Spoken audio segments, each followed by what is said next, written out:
Magandang umaga, magandang gabi po, brothers and sisters in Christ.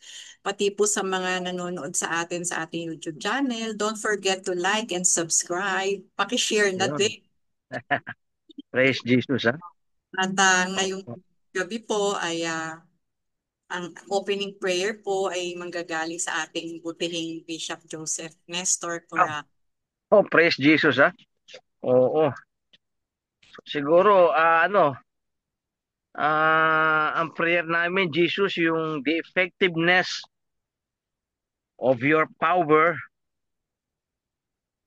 in the defeat of sin in our lives as we listen to your word. You said in 1 John 4:4, He who is within you is greater than he who is in the world. Panginoon, nasa puso po namin ikaw kaya mas malakas ka kaysa sa lahat ng mga pagsubok sa buhay na ito. Pinupuri at pinapasalamatan ka namin. In the name of the Father, and of the Son, and of the Holy Spirit. Amen. Thank you, Lord. Thank you, Jesus. The Lord be with you.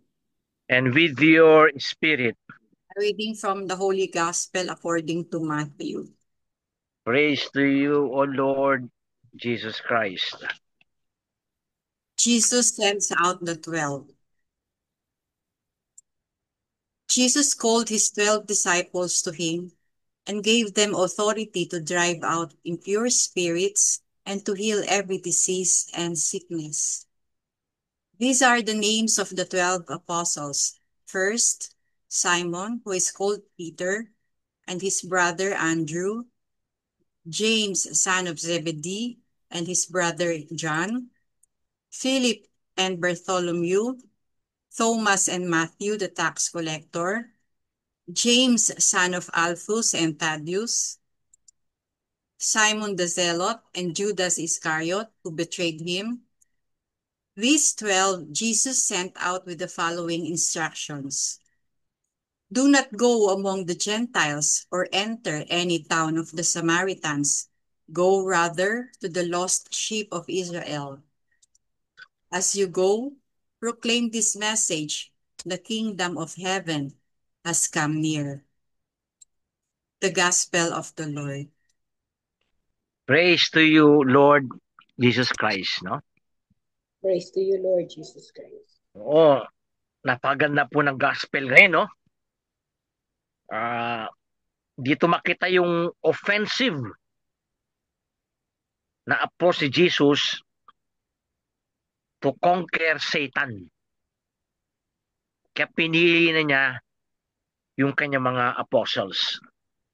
Kung mapansin nyo, kahit sa lahat ng mga gospel, pati sa sa ibang letters ni Saint Paul, lagi pong nauuna si Peter sa mga binabanggit na pangalan.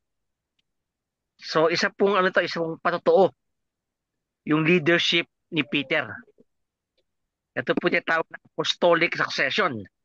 Kaya yung leadership ni Peter ay patuloy sa mga pope na kasama ang mga bishop sa successor ng mga apostles, no? Kaya we thank the Lord for the gift of apostolic succession. Sa apostolic succession po, doon po malalaman ang isang katangian ng tunay na simbahan. Kaya karamihan naman halos lahat po ng protestante tsaka born again wala po silang apostolic succession. No, kaya mapansin nyo na yung simbahan nila ay hindi tinatag ni Kristo. Kasi isang katangian po ng simbahan ni Jesus ay mayroong apostolic succession.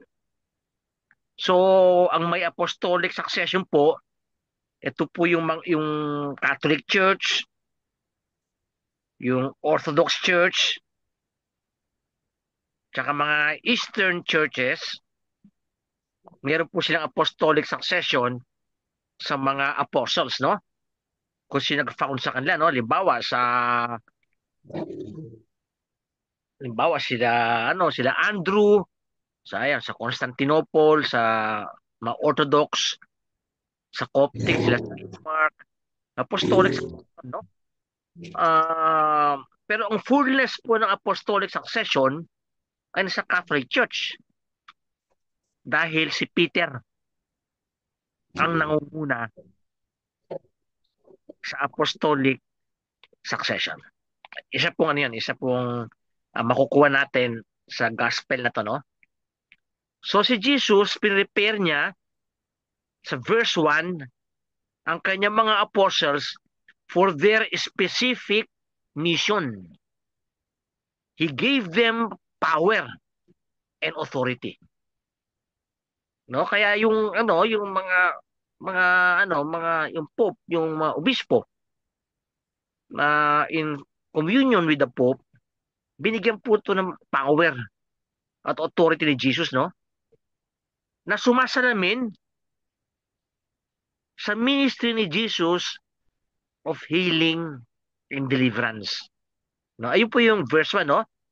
So the power that Jesus gave to his apostles, to the pope, to the bishops, is not just for physical forces, but also for the spiritual forces of evil. No, ayun po yung nakalagay sa verse 1, no? Makita nyo naman sa verse 2, the listing of the names of the apostles, no? Makita nyo yung kanilang background, no? Siguro kung may time, pag-aralan po natin yung mga background ng mga apostles na to, no? Merong mangingisda, merong tax collector, merong zealot, si Simon the Zealot.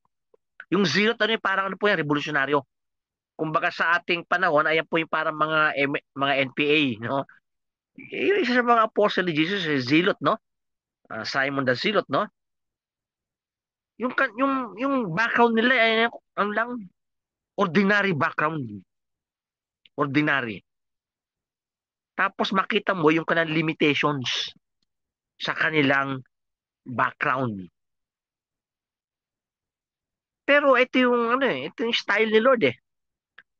Pinipili niya yung mga tao na sa tingin natin na hindi karapat-dapat para gawin ang kanyang gawain. Parang ako, pare ako, obispo, si Bishop Lito, o kayo. Mga background naman natin, ordinaryo, hindi naman tayo big shot ng lipunan. Pero pinili tayo ng Panginoon, ordinaryo, to carry out His work. Siguro pinili niya tayo para wala tayong mapagmalaki. Na everything comes from Jesus, no? Kaya if we are humble, yung ating attitude lagi, sa ating ministry na katulad ng ginawa ni Jesus na tinawag niya yung mga apostles niya, magiging effective tayo. Kasi we depend totally on Jesus. So on our part na active, no? Sa gawain ng Panginoon, katulad ng Bible study natin, o yung pag-rosary natin sa grupo, Divine Mercy Chaplet, o pagtulong sa mga mahihirap, maging humble tayo lagi. Kasi hindi naman tayo may bigat na tao. Subalit pinili tayo ng Panginoon para gawin ang kanyang gawain, para ang lahat ng power at lahat ng authority, lagi tayong dependent kay Jesus, no?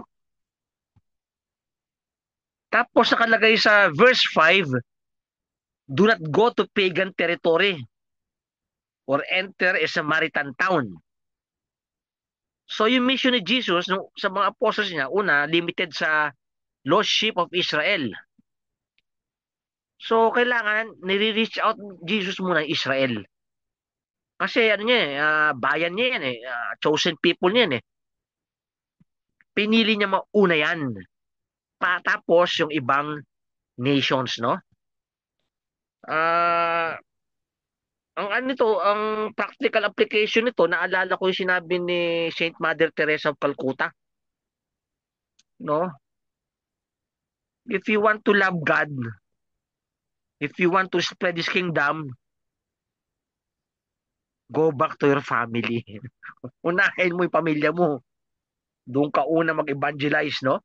Yung pamilya mo, pagkatapos na siguro yung kapitbahay mo o yung mga katrabaho mo, ayun po, unahin, no? Para sa Jesus, lost sheep of the house of Israel, ganun din po tayo, unahin natin yung pamilya natin. Kasi yan po yung pinakamalapit sa atin eh. No? Maganda yung strategy ni Jesus eh. Yung may isang pare nagsabi, sana yung ating mga tahanan o ating mga parokya o ang ating diocese parang light post ng Kingdom of God. Alam niyo po yung parang poste na may ilaw. Di ba? May poste tapos may ilaw. Sabi ni isang pare, dapat yung bawat tahanan na merong katulad natin, may Kristiyano, o sa bawat parokya na active sa gawain ni Jesus at sa mga diocese, nagiging posting may ilaw ito. Yung tahanan natin, yung parokya, yung diocese natin, nagiging poste na may ilaw para mga tao na nasa kadiliman ay lumapit sa atin. At sila ay magkaroon ng liwanag sa buhay, no? Sa mga parokyang ito, sa ating tahanan, sa ating diocese, dito rin po nangyayari ang spiritual tsaka corporal works of mercy. No? Dito po na nangyayari sa ating tahanan, sa ating parokya, sa ating diocese, no? Kasi yung kingdom of God, ano po yan? Dapat maging konkreto yan. At nagiging konkreto po yan kung ang ating mga tahanan ay bukas sa ganitong gawain, no? Kaya siguro isang panawagan sa atin na yung ating mga tahanan ay maging light post, posting may ilaw na nagiging kaharian ng Diyos, no? Kaya ayun po nakalagay sa sa verse 5. Tapos sa verse 7 nakalagay po ron, as you go, proclaim this message. The kingdom of heaven is at hand. Ito po yung pinaka-core mission, yung pinaka-sentrum mission ng mga apostoles, no? The kingdom of God is drawing near. No? Kaya it is made in the person and works of Jesus, no? Kaya kung ating tahanan, yung ating parokya, yung ating diocese ay posting ilaw ng kaharian ng Diyos, nangyayari itong mission na ito. Masasabi natin sa tahanan halimbawa ni Brother John, ni Ate Emily, ni Sister Jessica, ni Brother Alvin, no? The kingdom of God is at hand. No? Yung mensahe, ang power, ang mga miracles ng kaharian ni Jesus ay nangyayari sa ating tahanan, sa ating parokya, at sa ating mga dioceses. No, parang maging light post tayo, parang posting may ilaw na sa ating mga tahanan, yung kaharian ng Diyos ay nagiging konkreto. Ganon din po sa parokya. Nakikita ng tao na sa ating tahanan, sa ating home, nangyayari ang kaharian ng Diyos, no? At usually, ang kaharian ng Diyos naman, merong, may love, may peace, merong healing, may forgiveness, may unity. Ayan po yung kaharian ng Diyos, no? Mangyari po yun sa ating tahanan, no? Of course, maganda rin sana dahil pag nagiging sa tahanan natin ang kaharian ng Diyos, nagiging ilaw na rin tayo sa ating lipunan. Kaya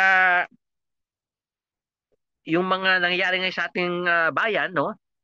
dapat yung mga values ng kingdom ay umiiral.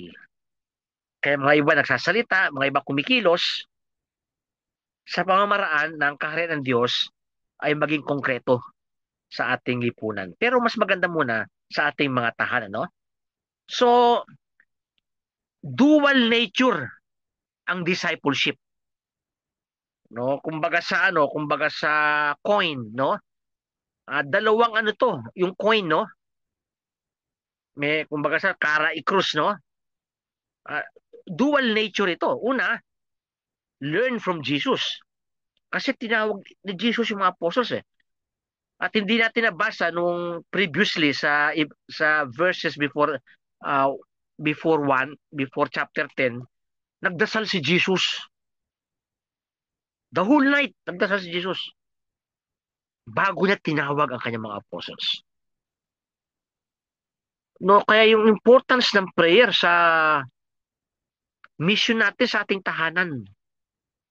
May mission tayo eh.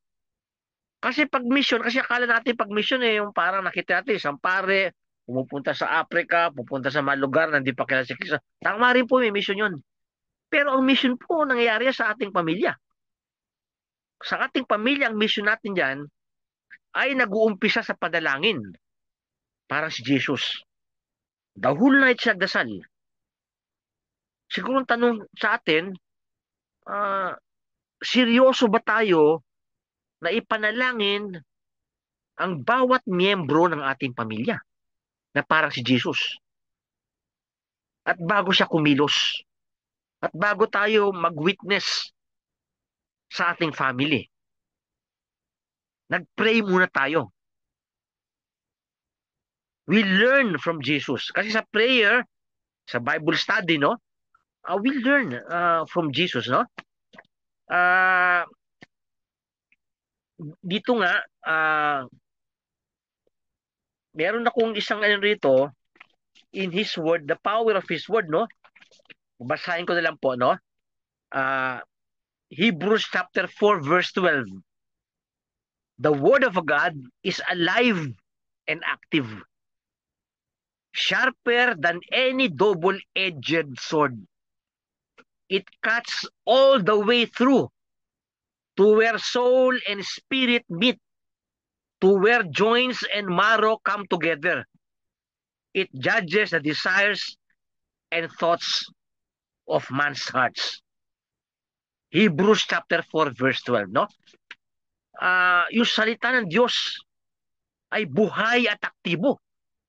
So, sa ating pag-aaral ng salita ng Diyos, ito ba'y nangyayari? Na buhay at aktibo ang salita ng Diyos, no? Para daw itong ano eh, alam mo yung knife, double-edged sword, yung talim. No, ganito katalim ang salita ng Diyos na kaya niyang marating ang ating kaluluwa, no? Yung ating kaloob-looban upang ang ating mga ninanais, ang ating mga desires, ang ating mga ninanais at ang ating mga iniisip, ang mga thoughts ay nasa pananaw at judgment ng God. Kaya dapat maging prayer lagi natin to eh. Yung Word of God maging alive and active sa ating life. Kaya pag nanghihina po tayo, medyo tinatamad sa pag-aaral ng salita ng Diyos o kaya sa pagbabasa. Kahit hindi nyo po pag-aralan ng salita ng Diyos, no? Basahin nyo lang po yung daily gospel sa araw-araw na misa. Alive yan, tsaka active. Kaya hingin po natin prayer yan, no? Kita nyo sa mga monastery, wala silang ginawa kundi the whole day nagdadasal. Binabasa yung mga psalms, yung mga letters si St. Paul, yung mga gospel, yung mga madre, yung mga mongha. 24 hours po yan. May kanya-kanya schedule sila. No? Nagdadasal sila alas 6, alas 9, alas 12, alas 3, alas 6, alas 9, alas 12 ng madaling ng hating gabi. 3 ng madaling araw at 6 ng umaga.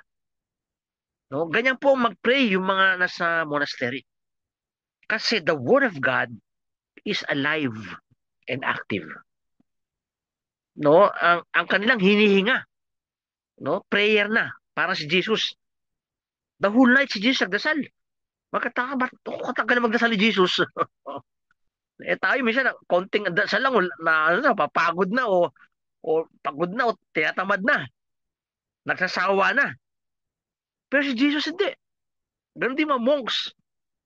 Kasi yung prayer nila, talagang conversation with God. Intimate. Intimate. Habitual. Transformative. Affective. Ayun na kalang prayer, no? Katangian niya, 4, no? Affective. No? It is the prayer of the heart, no? Kaya ito yung dual nature ng ating discipleship. Una, we learn from Jesus, no? At ang pangalawa, we are being sent out to proclaim His message. Ayun po yung dual nature ng discipleship, no?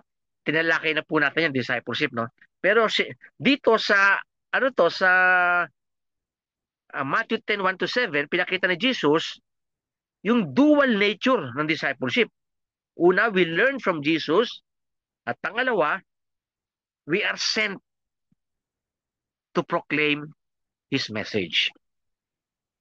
Ngayon, yung pag-proclaim ng message naman, pwedeng tungkol sa Word of God. Pwedeng sabi ni Saint Therese of the Child Jesus, ngumingiti si Saint Therese of the Child Jesus para nakita niya mga madre. No? Yung message niya, smile lang. May mga sitwasyon na hindi siya makapag-smile gaano. Lalo pa naglalabas siya, binabasa siya ng isang madre. No? Pero umi-smile siya. Ayun ang message niya. Kindness. No? Kasi pag akala natin, pag we are sent out to proclaim His message, ang ating iniisip agad yung mabigat na Bible study. Hindi naman. Yung kindness natin. Ayun ang message ni Lord. 'Di ba? Sa 1 Corinthians 13, no? Verse 4, 'di ba? Love is patient and kind. Kung patient ako sa family members ko, that is the message of the Lord. Kung ako kind, that is the message of the Lord. Ano pa bang katangian ng love, no? It is not jealous, conceited, or proud. Love is not ill-mannered. Hindi tayo bastos. Hindi tayo rude.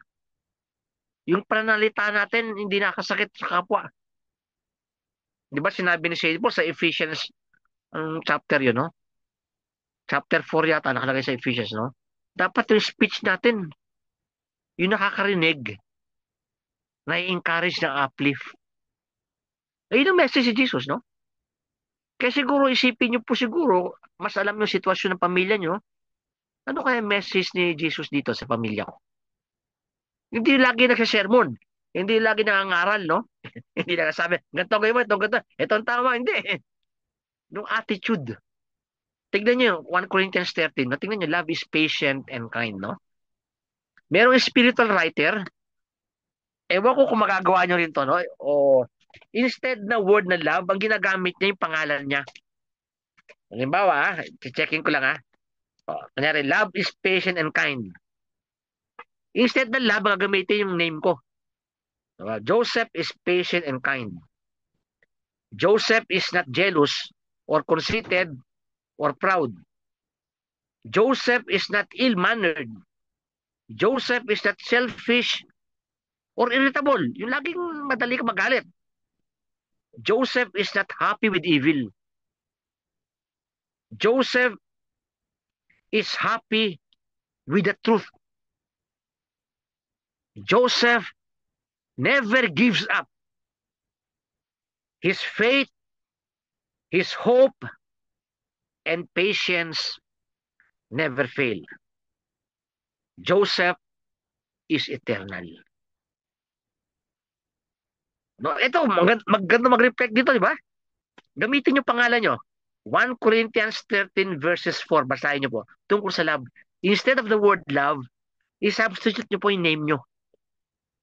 At makikita niyo, ma-examine yung conscience niyo na malayo pa ako sa mga katangian ng love.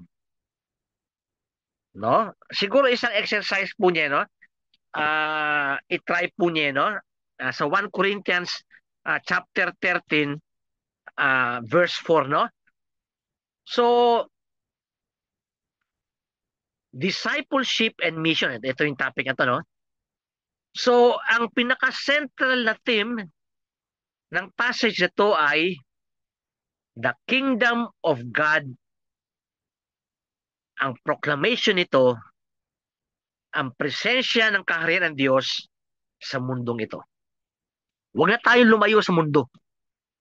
Kahit ilimit mo natin sa ating pamilya. The presence of God's kingdom in my family.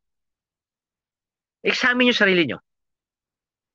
Jesus is sending me to my family so that His kingdom may reign in my family. Bawa, diyan, nakita ko si Ate Luz, no? Tsaka may isa kayong katulong, Ate Emily, no? No, yung kingdom of God nangyayari sa inyong tatlo. No? O siguro si Brother John. O the kingdom of God in your family, nangyayari po 'yan. Sa asawa nyo, sa anak nyo, at sa mga kasambahay nyo. No, ganun din po si Ate Edith, to? Sa asawa niya, sa anak niya, sa in-law niya. The kingdom of God is reigning in the family, no? Kaya, at isang way na sinabi ng scripture writer, yung 1 Corinthians chapter 13 verse 4, instead of the word love, substitute it with your name. Parang ginawa ko, Joseph is kind and patient, no? Hindi pa naman ganun katindi ako, no? Kaya maganda po yun, no? So, binigyan ni Jesus ng authority at power ang mga apostles niya, no? In-equip niya. In-equip. Kasi mga iba, limbawa, yung mga katikis kasi, limbawa, sa parokya, no? Kasabihin na, Father, hindi po namin kaya maging katikis. No. Kapag tinawag ka ni Lord na maging katikis ka, the Lord will equip you. Halimbawa, itong ating Bible study, no? There will come a time na kayo-kayo na ang gagawa niyan.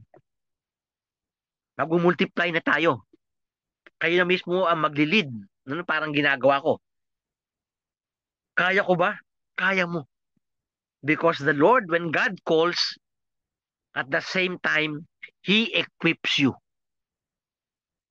Kunyari sa pamilya, masyado akong irritable. Masyado akong impatient.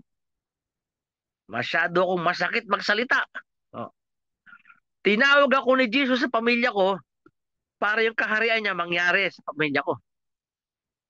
The Lord will equip you para maging kind ka, hindi ka maging rude, hindi ka maging irritable, maging pasyensya ka sa pamilya mo.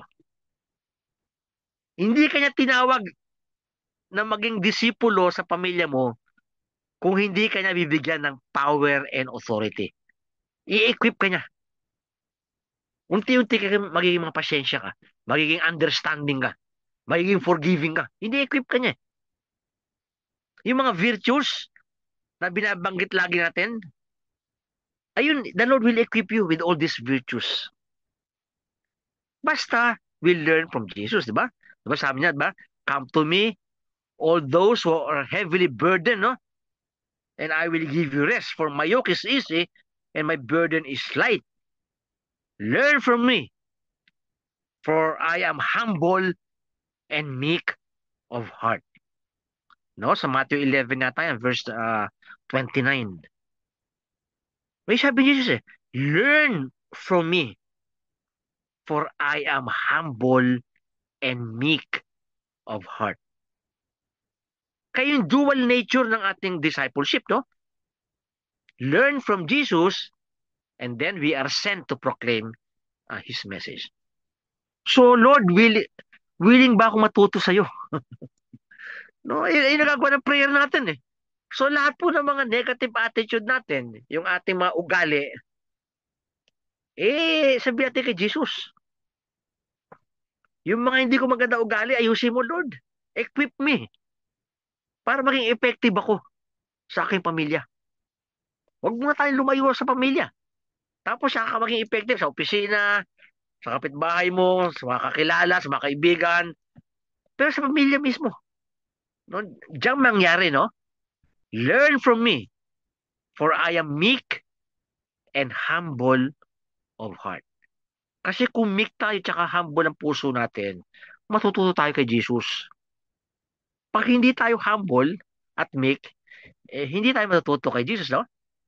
So, yung importance ng prayer, directly linked ito sa prayer ni Jesus, no? Dahil sa ang prayer ni Jesus, dito siya nakapag-decide kung sino pipiliin niya. So, yung prayer natin, kasi yung prayer natin nagiging routine eh. Maganda man yan, maging routine natin ng prayer, no?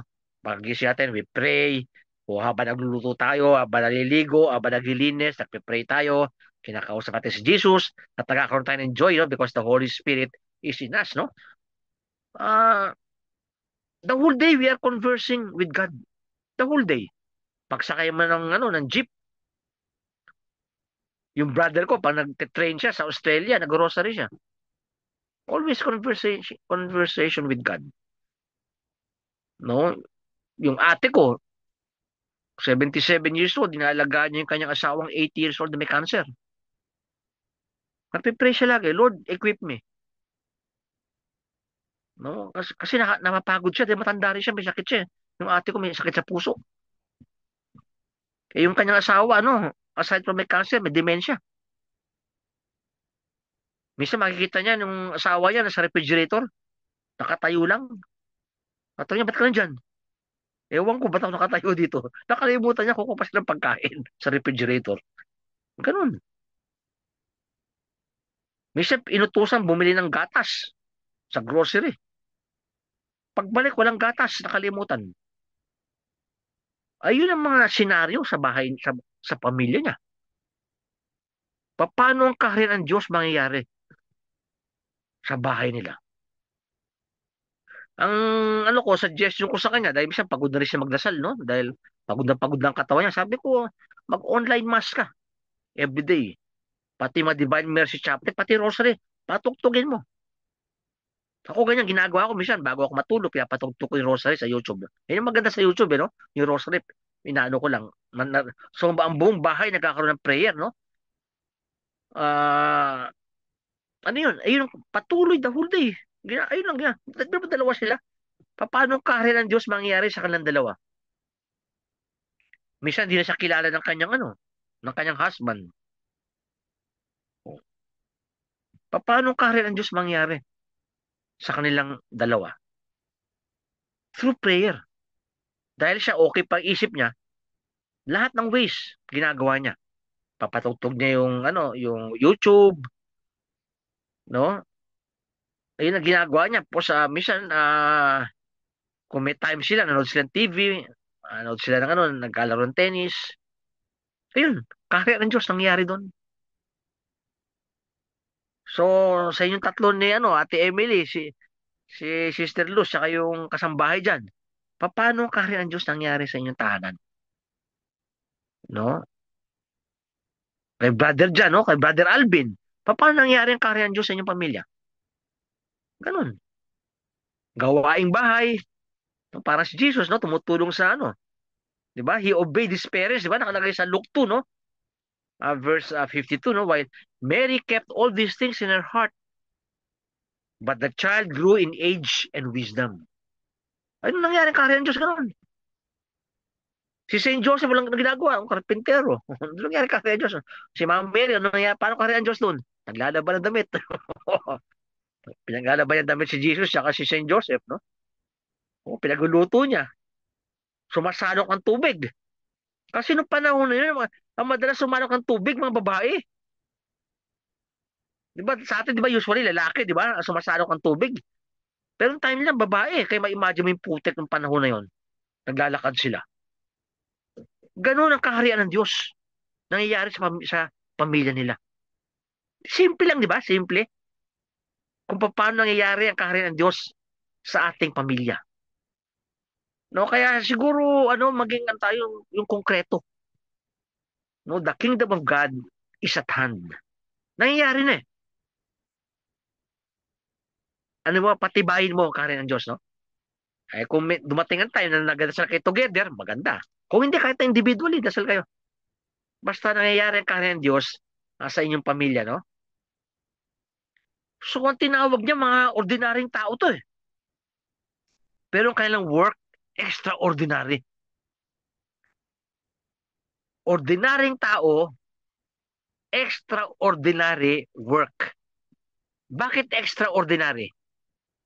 Kasi tungkol ito sa kaharian ng Diyos. Di ba nakalagay sa, lagi kong kinukot, 1 Corinthians 10:31, whatever you do, whether you eat or drink, do it for the glory of God. Extraordinary yun.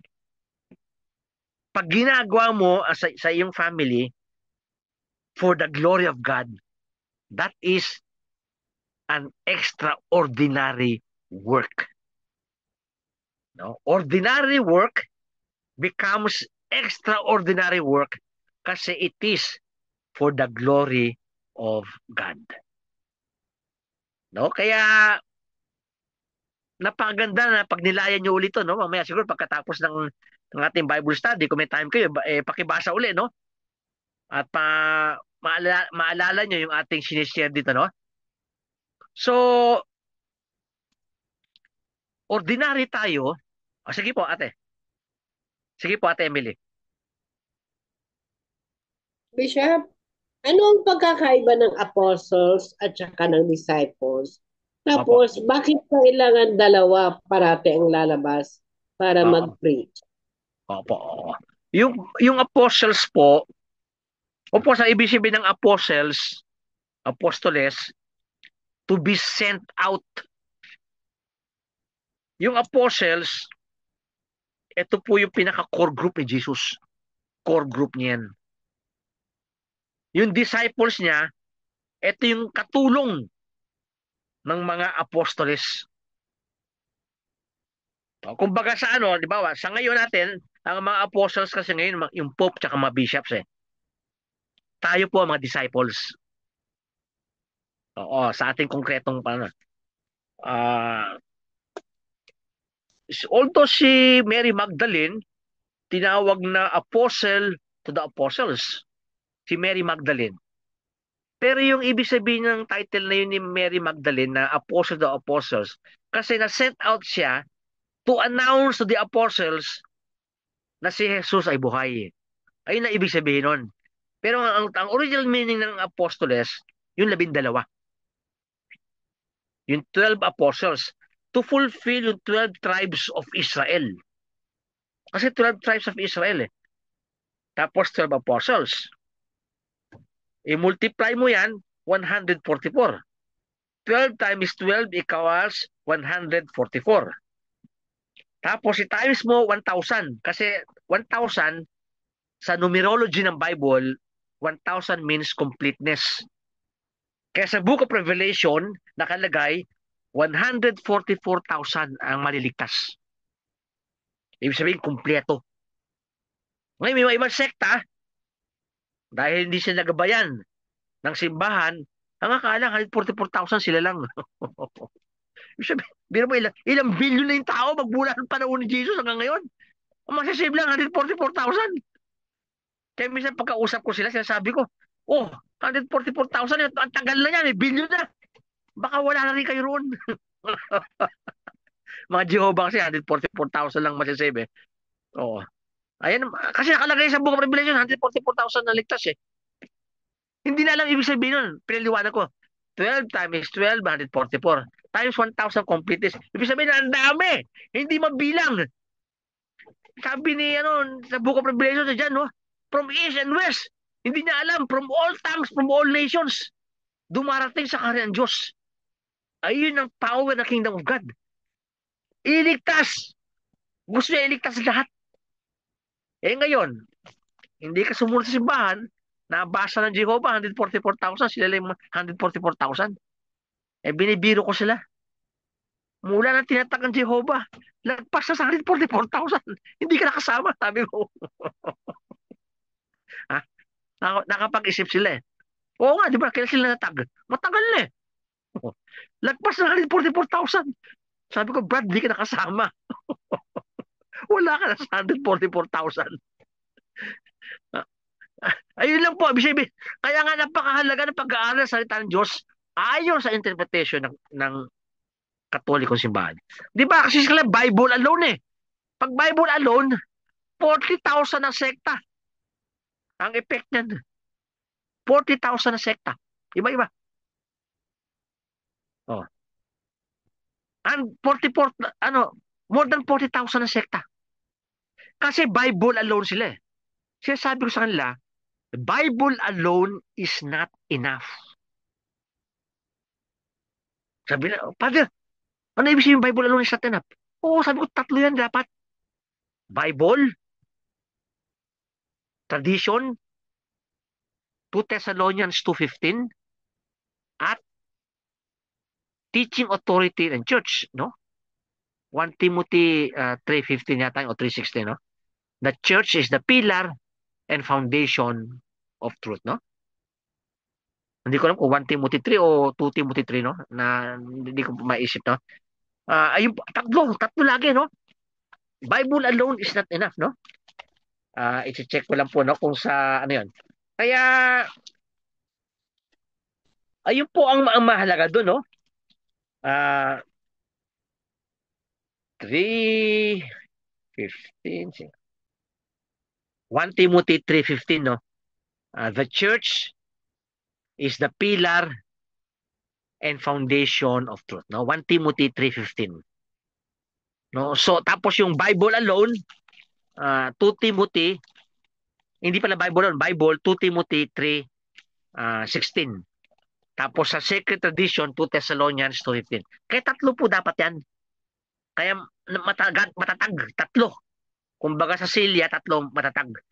Kaya Bible alone is not enough. Pag Bible alone, 40,000 na sekta ang susulpot. Kanya-kanyang interpretation. Kaya sa mga, kayo nakakausap nyo, may mga family members kayo na hindi Katoliko, sabihin nyo, Bible alone is not enough. Magugulat sila. Dapat tatlo. Bible, sacred tradition, 2 Thessalonians 2:15, at simbahan, yung 1 Timothy 3:15. Kaya, ayun po difference, no, Ate Emily, ng apostles tsaka disciples, no? Ano po yung pangalawang tanong nyo, ate? Parang yung, bakit dalawa-dalawa? Bakit dalawa-dalawa, no? Kasi nung panahon din kasi, laging may witness. Halimbawa, naalala niyo yung kwento ni, ni Daniel? Nung si Susana, yung inaccuse ng mga ng judges, 2 judges, no? Na corrupt. Dahil ayaw makipag-sex sa kanila, sabi nila, nahuli nila si Susana na mayroong lalaki. Kaya si Susana, ang judgment, patayin. Habang naglalakad si Susana, nagdadasal siya, Panginoon, alam mo wala akong kasalanan.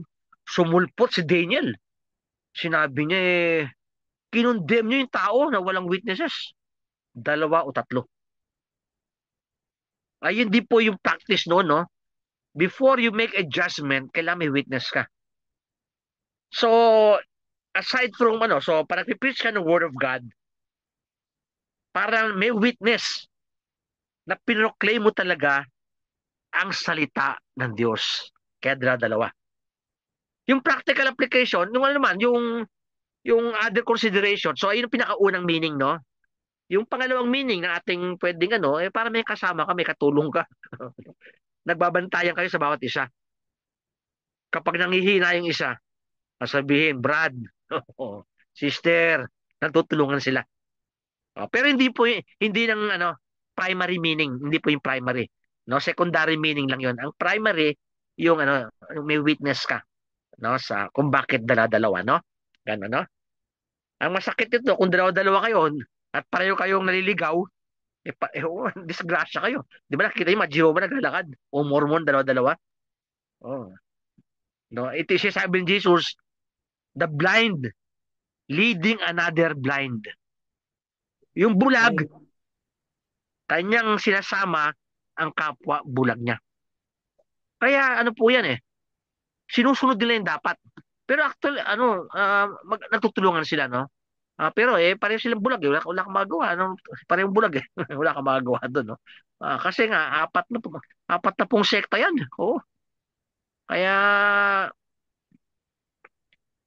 we pray the whole night si Jesus. Kaya kaya natutuwa ako sa meron kayong prayer warrior. Meron kayong time for intercession. Natutuwa ako ron. Kasi dapat ang bawat pamilya, kung di man pamilya, isang grupo, isang community, o alam ba, sa community ni Bishop Lito, no? Merong prayer warriors. Kaya importante yung prayers of the faithful pero sa simbahan, di ba, sa misa, parang pag prayers of the faithful, parang di natin na pinapansin. Pero napakahalaga po ng prayers of the faithful. Ngayon, kung hindi ganong nabibigyan ng emphasis sa mga tao, di natin yung prayers of the faithful, magkaroon kayo ng prayer group, no? Prayer warrior. Kaya ako, siguro, pag nag-retire ako, yung sarili ko, kung meron ako mahila, retired na ako, may kasama akong prayer warrior. No, hanggang kunin na ako ni Lord sa heaven, no? Ayun magiging role ko. Yung kaharian ng Diyos sa bahay. Nag-iisa ka lang paano yung kaharian ng Diyos sa bahay ko? Kunya, nag-iisa lang ako, matanda na ako. Kasi nakikita ko, dami sa mga elderly na sa bahay, kaawa-awa. Hindi napupuntahan ng pare, paminsan-minsan. Dapat yung pamilya mismo. Nagdadasal kayo kahit na radio na lang, di naintindihan. Oo.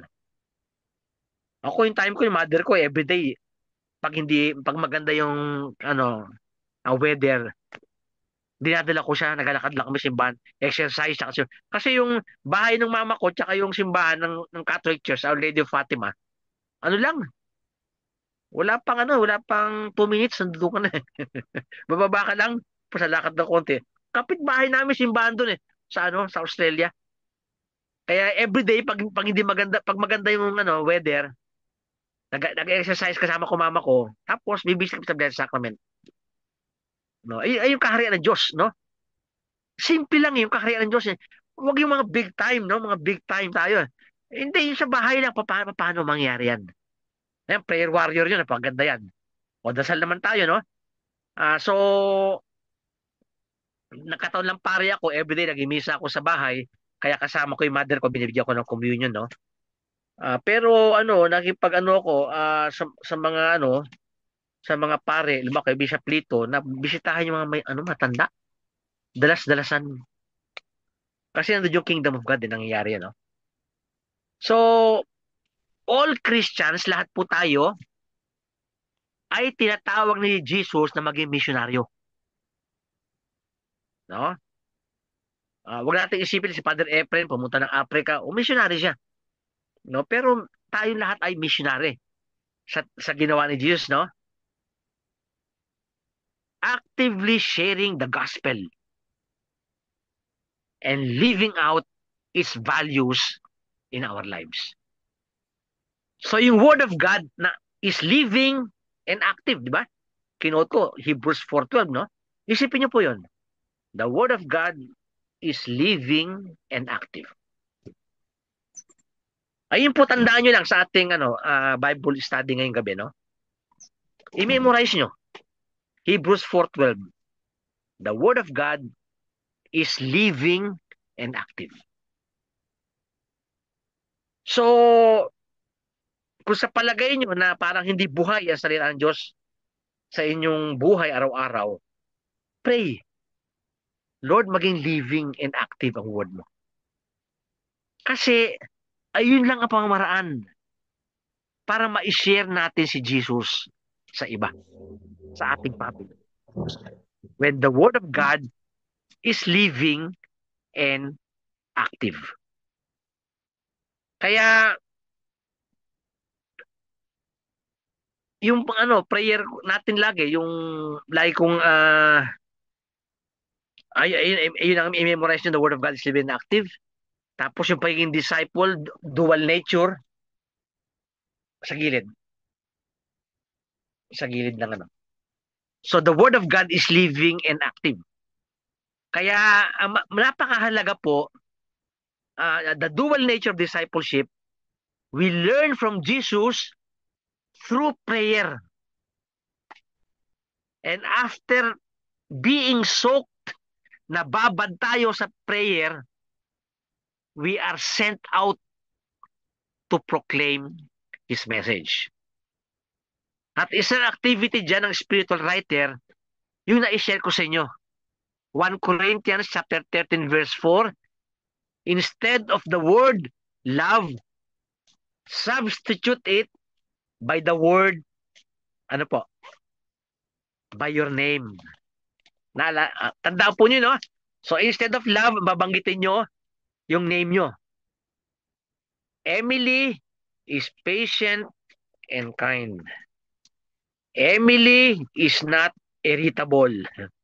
Emily is not rude. Emily is not jealous. Emily is not happy with evil. Emily is happy with truth. Emily is eternal. In the end, Ate Emily, maging eternal na kayo kay Lord. No? So, ayun po, marami tayong makukuha lesson. No? Marami pa sana kung i-share sa inyo. No? Pero siguro enough na yun. No? Siguro pa nag-recollection tayo, mga by December, pwede tayo mag-recollection siguro. No? Ayun pong pag-aralan. Wala po na time. No? May mga tanong pa kayo bago tayo mag-ano? Meron po kayong tanong? Baka meron pong gustong mag-share ng blessing. Hindi ko po natanong kanina bago tayo nag-umpisa. Oo. Meron po ba gustong mag-share ng biyayang natanggap nila? Yes. Share ko lang po. Sige po. Napaka, yun po kasi ng aming saint na si Saint Vincent de Paul, talaga sa purpo siya. Opo. Yung pong pari po namin, yung parish priest po namin po dito, talagang maano po siya sa mga purpo talaga. Nagkaroon po ng dalawang visitation na para sa mga hindi nadadalaw, lalo po yung mga may sakit. Kaya po ngayon, nag-start na po yung 2 weeks ago po, napakapalad po na nabalik po yung gawain ko sa pagdalo sa mga matatanda na pagdadala po ng komunyon. Oh, praise At Jesus. Praise yung Jesus. pong ginagamit po ng kuya ko na fix, siya ko pong ginagamit ngayon na feeling po, kasama ko po yung brother ko din sa gawain ko pong yun. Dahil talagang dati po sa Malabon, kami po yung dalawa, ang tandem po nun eh. Kaya yun lang po masishare ko. Iba ho yung naging kalakasan. Bagamat mahirap, naging kalakasan ko po yung pagbabalik ko po sa pagdalaw at pakikisalamuha sa mga nakatatanda po. Yun lamang po. Salamat po. Praise Jesus, ha. Thank you po, brother Alvin, ha. Oo. Napagandang gawain po yan sa Kingdom of God, oo. Ganun. Itinataas ko kay Jesus ang lahat po nag-participate sa Bible study at sharing natin at ang kanilang mga pamilya at kanilang mahal sa buhay. Nawa, Lord, gamitin mo kami sa aming pamilya na ang kaharian mo ay mangyari sa aming pamilya. Tinataas ko po si Sister Min, si Bishop Lito, si Brother Alvin, si Ate Emily, Sister Jessica, si Ate Edith, si Sister Emma, si Brother John, si Sister Luz, saka si Ate Nene. Lord, in-equip mo, in-empower mo ang iyong mga apostles at yung disciples. Empower and equip us to proclaim your kingdom. May we learn from you, for you are meek and humble of heart. This we pray in your name. Amen. The Lord be with you. And with And your with your. I also ask, Lord, for healing, strength, and consolation for all of us who are sick. Thank you, Jesus, for healing us is part of your ministry. We glorify and thank you. In the name of the Father, and of the Son, and of the Holy Spirit. Amen. Amen. Amen. God bless po. God bless. Bless you sa lahat. Thank you, Lord. Ha? Magandang Thank you, Thank you, you. Lord. Oh, God bless po. Good morning, Ate Edith. Ha? Opo, oo.